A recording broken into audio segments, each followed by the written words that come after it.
আস্বাদন করলাম নবদ্বীপ লীলা। এইবার আমরা বৃন্দাবন লীলা আস্বাদন করব। বৃন্দাবন কোথায়? যেখানে হয় হরিনাম সংকীর্তন, সেই তো মধুর বৃন্দাবন। যেখানে হয় সাধুগুরু বৈষ্ণবীর আগমন, সেই তো মধুর বৃন্দাবন। রাধা রানী কি জয় হো, রাধা রানী কি জয় হো, রাধা রানী কি জয় হো। এখন ভজনের মধ্যেও কিন্তু জীব শিক্ষা। বৃন্দাবন কোথায় কি বলছে লক্ষ্য করুন। বৃন্দাবন কত দূরে খুঁজে দেখ রে মনের ময়লা সাফ করে মনে দেখবি বৃন্দাবন। নিদায় গৌর হরিবল হরিবল।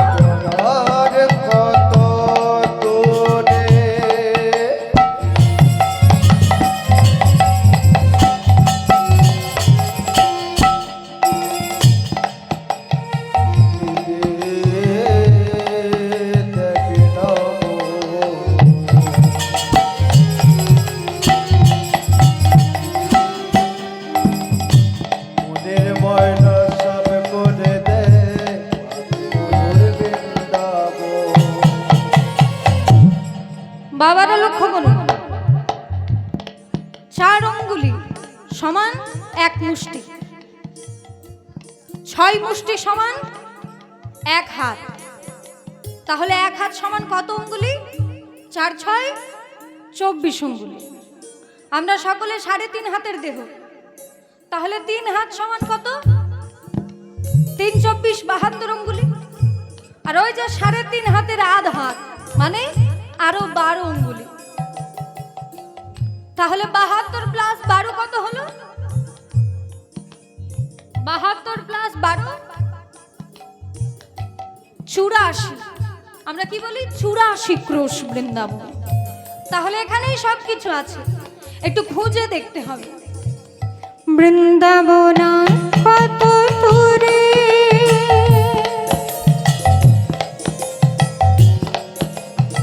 খুঁজে দেখ রে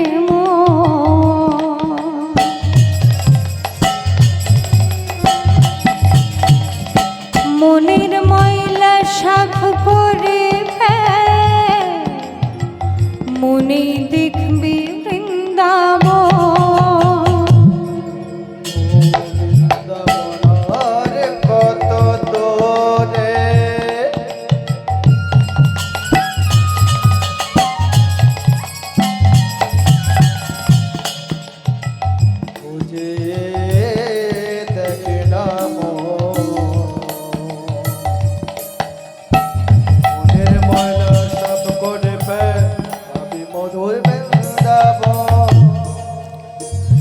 জীবে ভালোবাসলে খেপা নিরাকারের সাকার পাবি, মন প্রাণ কুল সব সপিলে ভাগ্যবান তুই হবি হবি। জীবে ভালোবাসলে খেপা তুই নিরাকারে সাকার পাবি, মনে প্রাণে সবে সপিদি ভগবান তুই হবি হবি। প্রত্যেকটা জীবের অন্তরে ভগবান বাস করছে, তাই প্রত্যেকটা জীবকে ভালোবাসতে হবে, তাহলেই ঈশ্বর দর্শন করা যাবে। জীবে ভালোবাসলে